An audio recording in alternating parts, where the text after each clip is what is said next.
Assalamualaikum warahmatullahi wabarakatuh. Salam sejahtera untuk kita semuanya. Perkenalkan, nama saya Rizky Ferrari Octavian.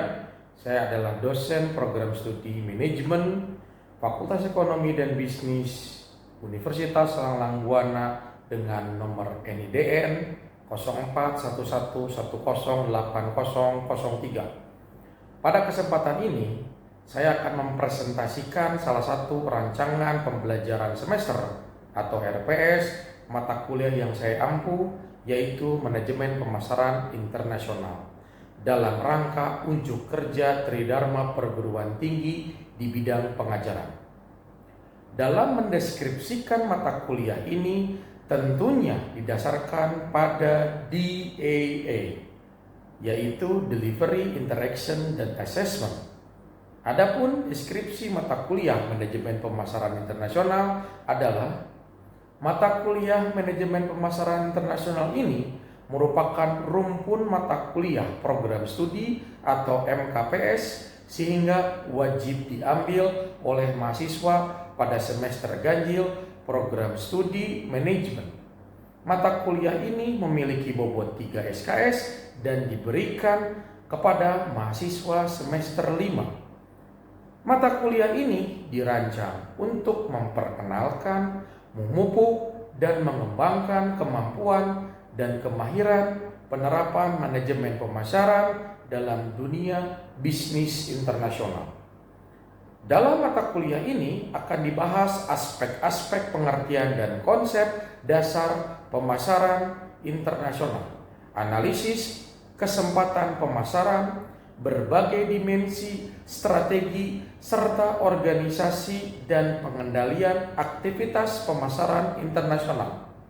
Selanjutnya, dengan menggunakan mata kuliah klasikal, kasus ataupun diskusi, serta penyusunan makalah sebagai hasil observasi ataupun pengamatan lapangan maupun studi kepustakaan, proses belajar mengajar diharapkan mencapai tujuan. Capaian pembelajaran pada mata kuliah Manajemen Pemasaran Internasional ini meliputi komponen sikap, pengetahuan, keterampilan umum, dan keterampilan khusus yang tentunya diturunkan dari profil lulusan program studi. Adapun capaian pembelajaran pada mata kuliah ini adalah 1. Bertakwa kepada Tuhan Yang Maha Esa dan mampu menunjukkan sikap religius. Dilanjut, menjunjung tinggi nilai kemanusiaan dan menjalankan tugas berdasarkan agama, moral, dan etika. Selanjutnya, menguasai konsep, proses, dan fungsi manajemen yang relevan dengan bidang keahlian pemasaran. Selanjutnya, mampu mengambil keputusan secara tepat dalam konteks penyelesaian masalah di bidang keahliannya berdasarkan hasil analisis informasi dan data pemasaran.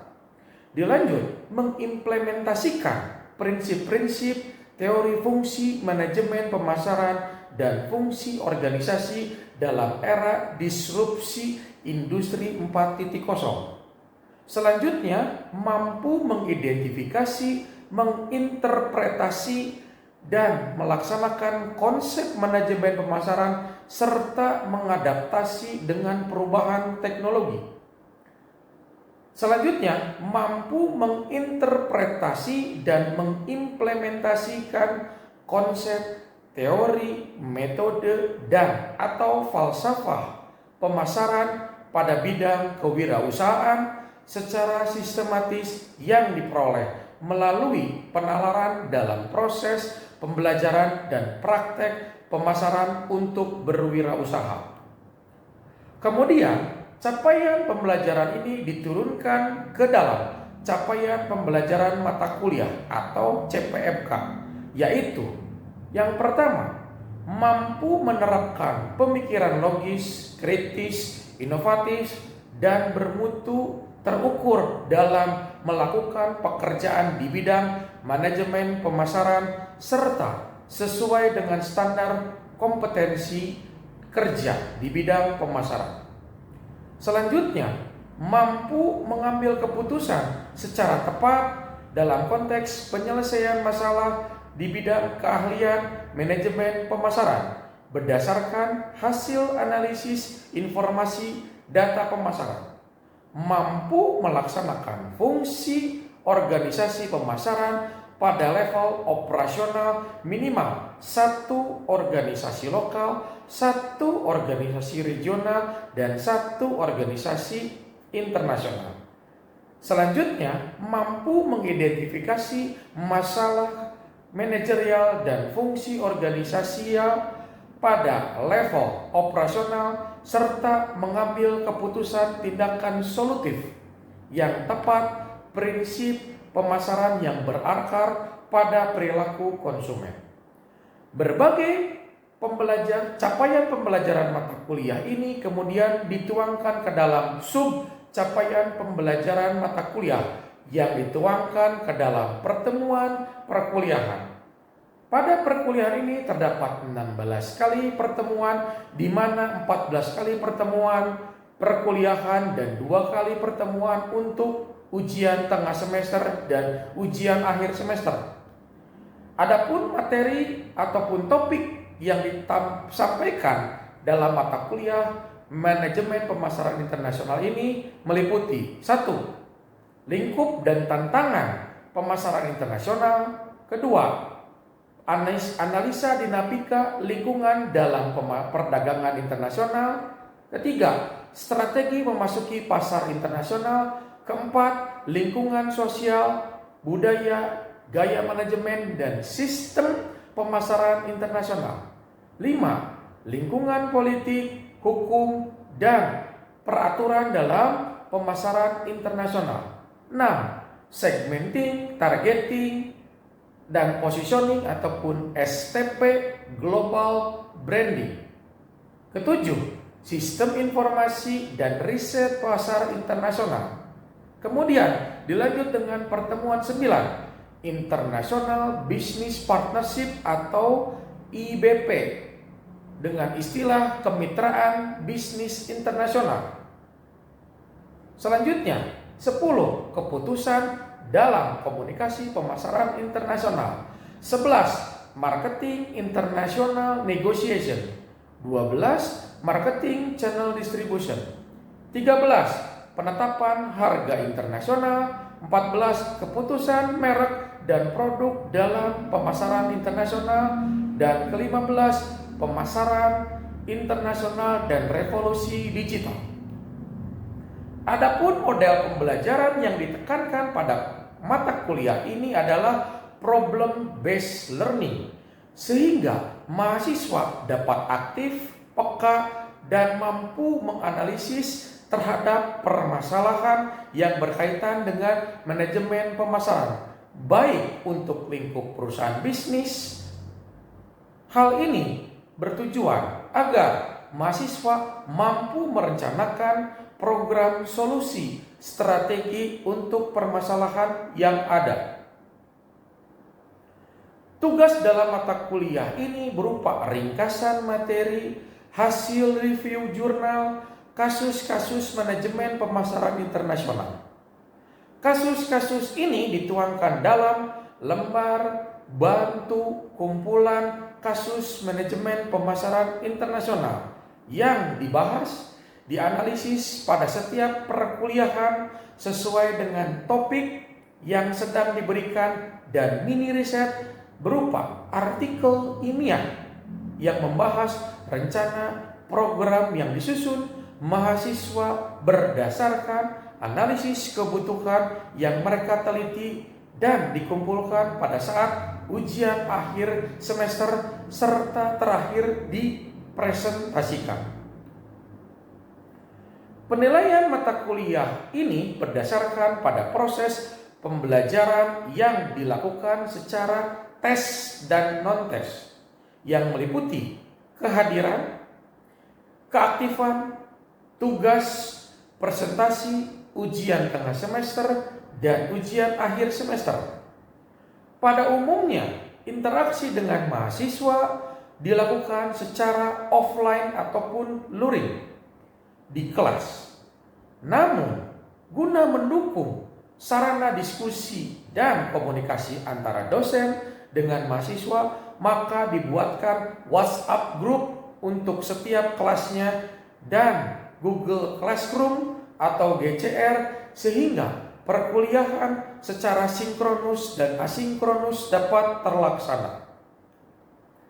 Berbagai rancangan pembelajaran yang disusun dalam rancangan pembelajaran semester atau RPS ini bertujuan agar esensial dari tujuan mata kuliah ini dapat tercapai guna mewujudkan profil program studi, yaitu 1. Mencetak wirausahawan yang memiliki jiwa dan semangat kewirausahaan, mengidentifikasi peluang usaha dan merancang kegiatan usaha sebagai embrio bisnis.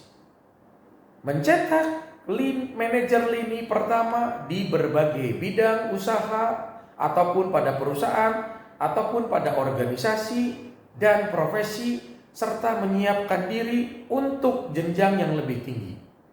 Kemudian mencetak manajer marketing dalam bidang pemasaran di berbagai perusahaan.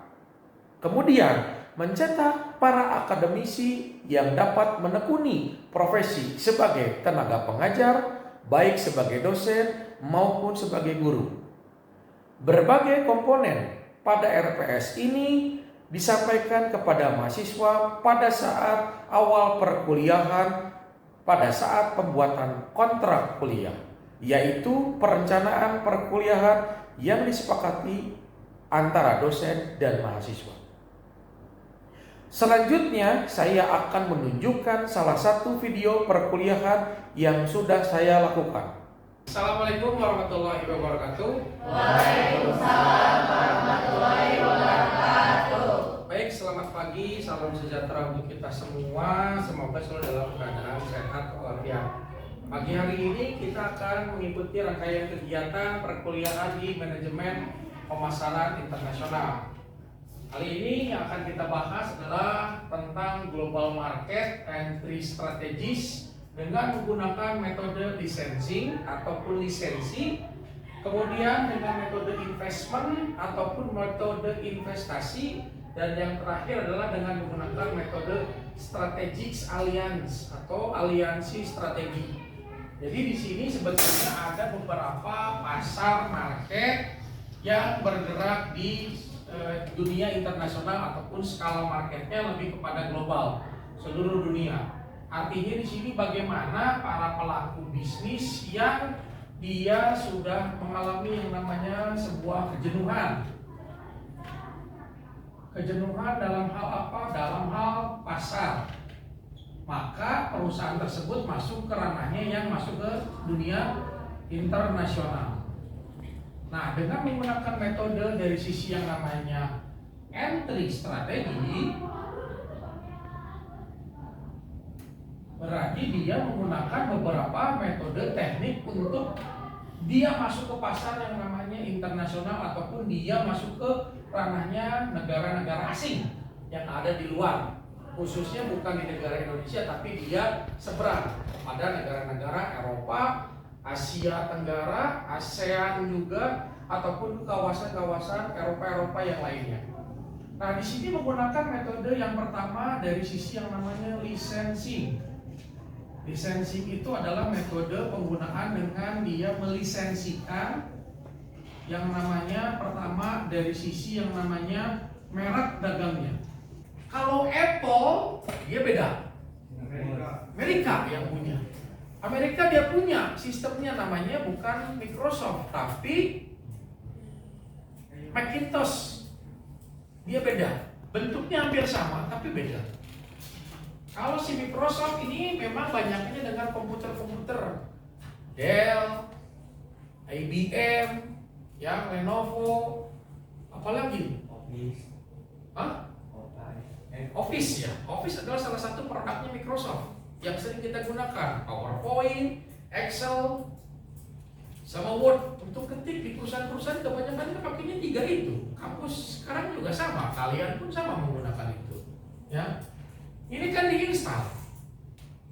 Harus punya kan instalasinya kan ini. Microsoft untuk menjangkau pasar global tanpa harus memproduksi perangkat keras sendiri, artinya diberikan.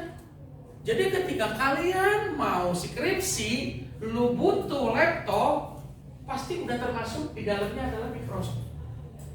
Terlepas laptopnya beda-beda, mau Samsung, mau Sony, model, mau Lenovo, mau yang lain-lain lagi, karena sudah menjadi satu paket, gitu ya. Tapi tergantung, kembali lagi mau atau tidaknya itu kan tergantung kalian. Tapi itu sudah menjadi satu kesatuan. Ya itu lisensi. Nanti akan ada contoh yang lain ya. Oke. Bisa dipahami lisensi itu apa? Jadi hampir sama dengan yang namanya franchise. Kan yang dibeli itu apa? Hak patennya, merek dagangnya. Udah kan selama itu Anda memperjualbelikan itu saja. Mendapatkan keuntungan Anda setorkan lagi kepada perusahaan tersebut, si pemegang lisensinya. Karena kan lu pakai bendera saya. Masa saya tidak mendapatkan keuntungan, tapi kan kamu yang menggunakan merek saya, dagangan saya, patennya saya, pasti akan saya berikan juga presentasinya. Tergantung terjadinya adanya kesepakatan agreement ya.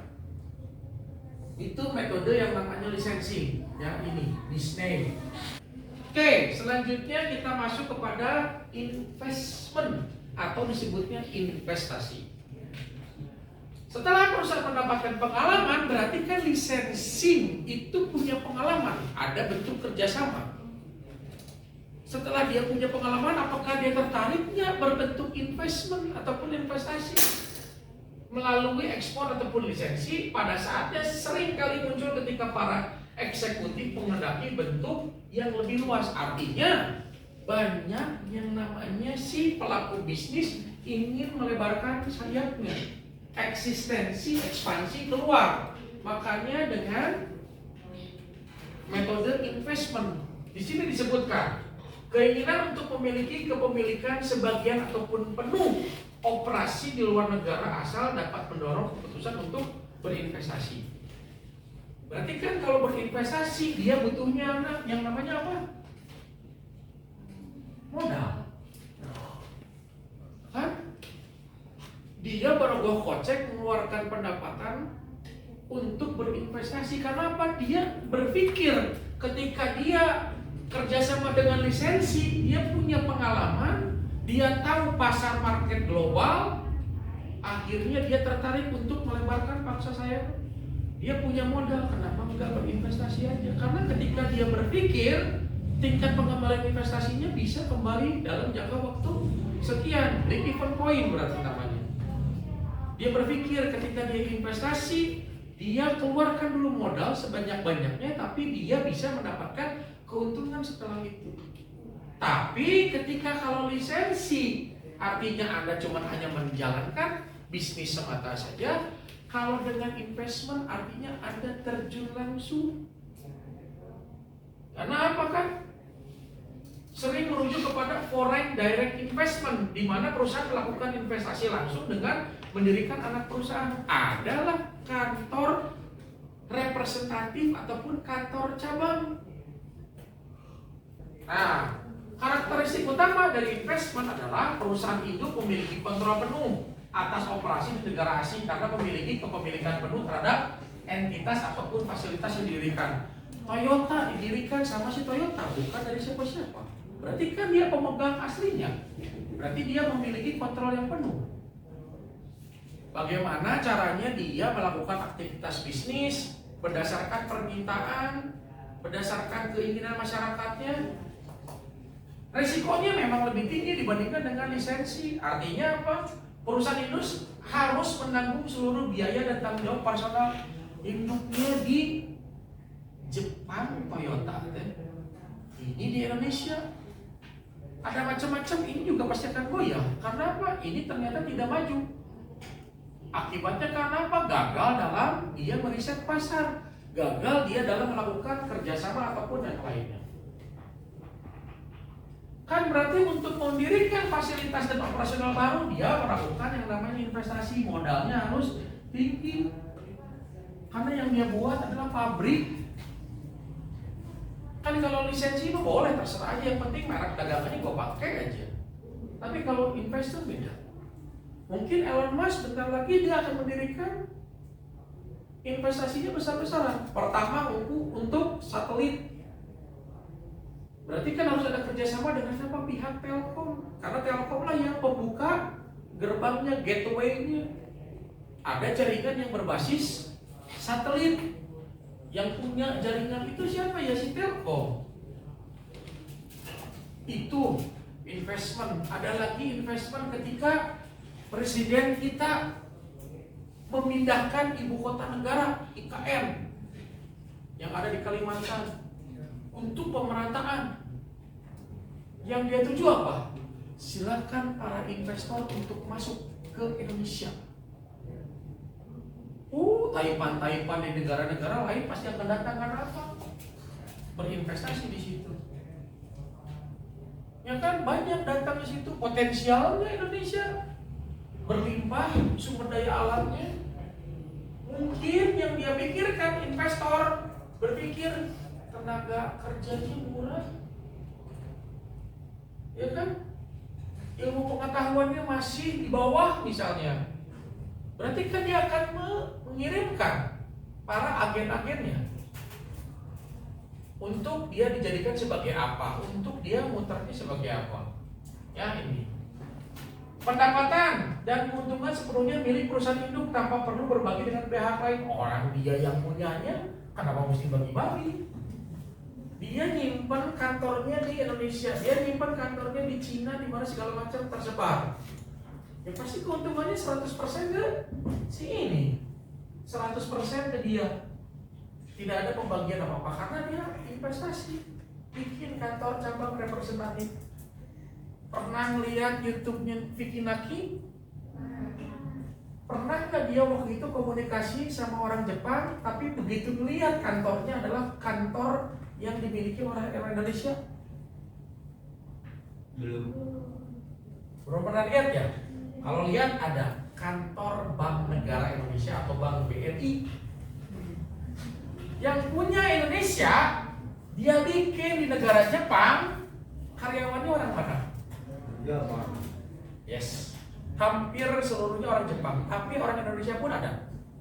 Berarti kan si BNI dia menginvestasikan, bikin kantor usahanya di Jepang. Kembali lagi, faktor bahasa, budaya, religi, ini. Ya kan? Tapi berhasil tuh.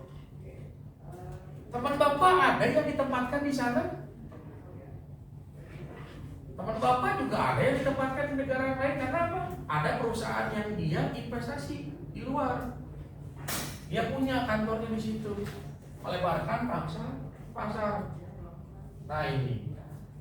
Manajemennya udah jelas, kontrolnya dipegang sama induknya, investasinya dipegang sama induknya juga, resikonya yang dia tanggungnya adalah betul-betul dia pribadi sendiri karena perusahaan induknya.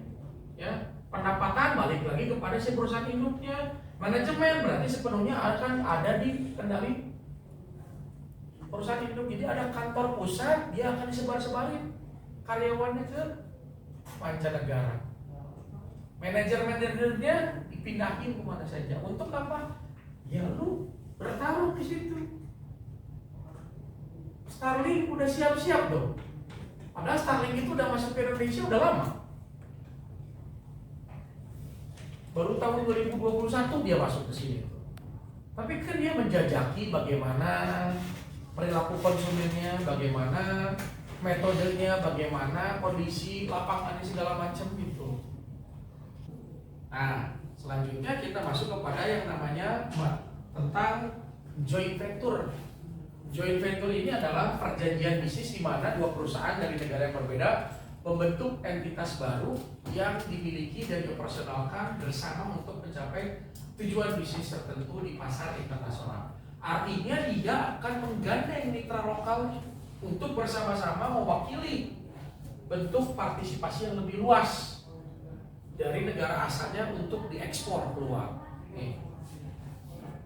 Strategi untuk masuk satu negara dengan target tempat mitra berbagi kepemilikan, artinya ada pembagian dengan si mitra-mitra yang di situ, berarti dia dijadikan sebagai partner di joint venture. Yuk, untuk kita kerjasama. Karena apa? Bagi-bagi risiko. Kalau misal joint venture, kan kalau licensing kan resikonya minim. Kalau investment resikonya besar. Sementara kalau joint venture akan dibagi-bagi resikonya. Ya, ini. Resiko keuangan serta eksposurnya, kembali lagi adanya ketidakpastian politik. Negara-negara banyak kan yang sekarang sensitif. Berarti negara kita juga harus berpikir bagaimana mau membentuk kerjasama. Padahal ini merupakan peluang ketika mau ada investor yang mau masuk. Tapi dilihat background latar belakang negara ini apa? Apakah ada konfliknya? Jika berhasil menjadi orang dalam, nanti bisa naik level komitmennya. Karena apa? Perusahaan dapat menggunakan pengalaman joint venture untuk mempelajari tentang lingkungan pasar baru. Artinya dia sebagai spying mata-mata untuk apa? Yang menjadi orang sana. Mempelajari tingkah lakunya, perilakunya, mempelajari juga yang namanya bagaimana sih keseharian, aktivitasnya bagaimana. Dari sisi yang namanya joint venture. Ya, kalau kita lihat di sini perbandingannya dibagi menjadi antara mitra, tergantung bagaimana kesepakatan. Berarti sudah mau diajak kerjasama, mau nggak menjadi mitra. Resikonya juga akan dibagi, investasinya juga akan dibagi menjadi mitra karena digandeng mitra. Jadi partnernya. So, kita bagi dua yuk. Lu jalan, gua jalan.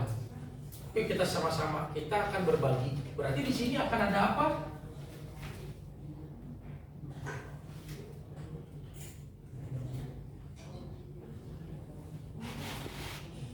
Atau disebutnya bagi hasil, revenue sharing. Bagi hasil. Ya, itu. Joint venture. Ya, pendapatan dibagi dua. Kompleksitas manajemennya juga lebih kompleks karena harus melibatkan koordinasi antara mitra. Mitra-mitranya kan nggak satu, tapi banyak. Contohnya ini, pernah nggak dengar istilah Sony Ericsson? Pernah punya handphone ya? Terus sekarang misah atau masih tetap? Bisa. Ya, misah. Tuh berakhir di tahun 2012. Padahal ketika waktu dulu Sony punya apanya, Ericsson punya apanya, digabung menjadi Sony Ericsson yang dia bergerak spesifikasinya hanya untuk di bidang apa? Teknologi, telekomunikasi lagi. Karena apa? Ericsson identiknya dengan telekomunikasi, sementara Sony identiknya dengan alat-alat elektronik. Nah, ketika dia menjoinkan antara si Sony dengan Ericsson, maka muncullah nama dua ini. Tapi akhirnya ini tidak bertahan lama. Karena apa? Ketika Sony membeli seluruh saham Ericsson, maka digantilah namanya Sony Mobile Communication. Artinya Ericsson ya udah tinggal hanya fokus kepada telekomunikasi, sementara si Sony mengembangkan sayapnya menjadi Sony Mobile Communication. Berarti dia mendirikan sendiri si Sony itu. Padahal kan kalau Sony identiknya dengan elektronik yang lain aja, nggak hanya smartphone. Ini untuk lebih spesifik, akhirnya dia beli saham kepemilikan seluruhnya. Ericsson-nya dia keluar lagi. Ericsson-nya sekarang Ericsson juga masih tetap, ya. Nah, selanjutnya kita akan berbicara mengenai yang namanya ini, the nature of the global strategic partnership atau GSP. Bentuk kerjasama antar dua atau lebih perusahaan yang berasal dari negara yang berbeda.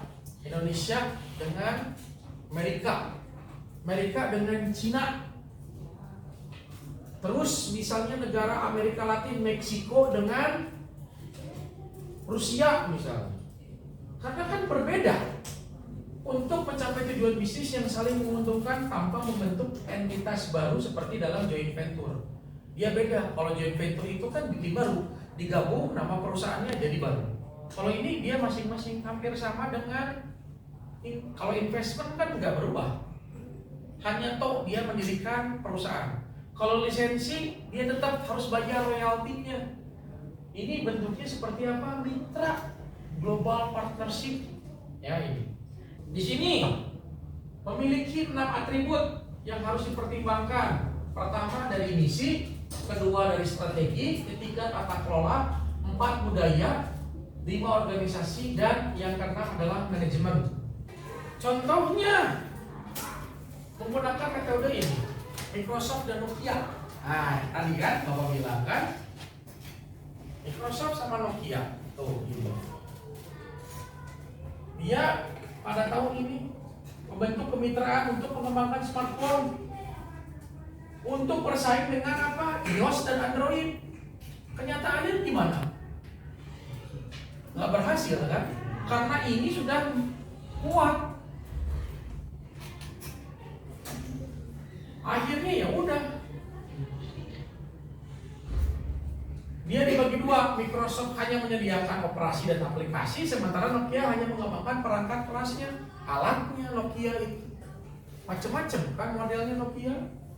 Tipe apa yang kalian miliki Nokia sampai terakhir sebelum kalian beralih kepada apa? iOS dan Android. iOS pakainya apa? iPhone. Android pakainya apa? Samsung identiknya ya. Nah, itulah metode yang dijalankan para pelaku bisnis untuk bisa masuk ke pasar internasional. Makanya menggunakan metode ini, siapa tahu dia membuka wawasan, ilmu pengetahuan, paham mengenai bagaimana seluk-beluknya untuk bekerja sama dengan pihak internasional. Ya akhirnya dia bisa mengikuti tren seperti itu. Minimal dia masuk pangsa pasarnya aja ke situ. Tahu bagaimana dia beraktivitas bisnisnya, karena apa? Melalui berbagai macam aktivitas bisnis yang di luar. Cuaca berbeda, style berbeda, ya kan? Terus apa lagi? Living berbeda, hidup berbeda, ya kan? Taste berbeda, ya kan? Terus dilihat dari sisi apa lagi yang berbedanya? Ada perbedaan-perbedaan yang lain. Itulah yang namanya strategic alliance, ya, menggunakan 3 metode itu. Nah, untuk sampai dengan saat ini, kira-kira ada yang mau ditanyakan nggak mengenai metode tersebut? Siapa kamu? Hikam. Oke, Hikam, gimana Hikam? Apakah ada perusahaan lokal Indonesia yang melakukan bentuk kerjasama dengan perusahaan asing dengan metode lisensi, joint venture, dan global strategic partnership? Apakah ada perusahaan di Indonesia lokal yang melakukan kerjasama dengan 3 metode itu? Kalau tadi berbicaranya adalah perusahaan-perusahaan asing, ya. Nah sekarang kita akan lihat. Tadi kan kamu sebelahnya Hikam siapa? Agung berpikir bahwa itu resiko, high risk. Sementara perusahaan-perusahaan asing mau bekerja sama dengan melakukan 3 metode itu: licensing, joint venture, and global strategic partnership. Kita akan lihat salah satu contohnya adalah zaman tahun 2011, sebelum Bapak menjadi dosen, Bapak pernah bekerja di perusahaan telekomunikasi. Namanya adalah perusahaan Wavcomindo, Wave Communication Indonesia, bergerak di industri telekomunikasi, jasa. Dia melakukan yang namanya metode licensing, ya, tahun 2007 melakukan metode lisensi dengan perusahaan apa? Sekelas Motorola. Lisensinya yang pertama dilakukan oleh Wavcomindo dengan adanya agreement dengan pihak si Motorola. Berarti ada MOU atau perjanjian kerjasama untuk lisensi. Ini di mana perusahaan Indonesia telah melakukan bentuk kerjasama lisensi dengan perusahaan global Motorola Solution. Si Motorola memberikan lisensinya kepada ini. Apa yang dia perjualbelikan? Merek dagangnya si Motorola hanya untuk akses jaringan telekomunikasi.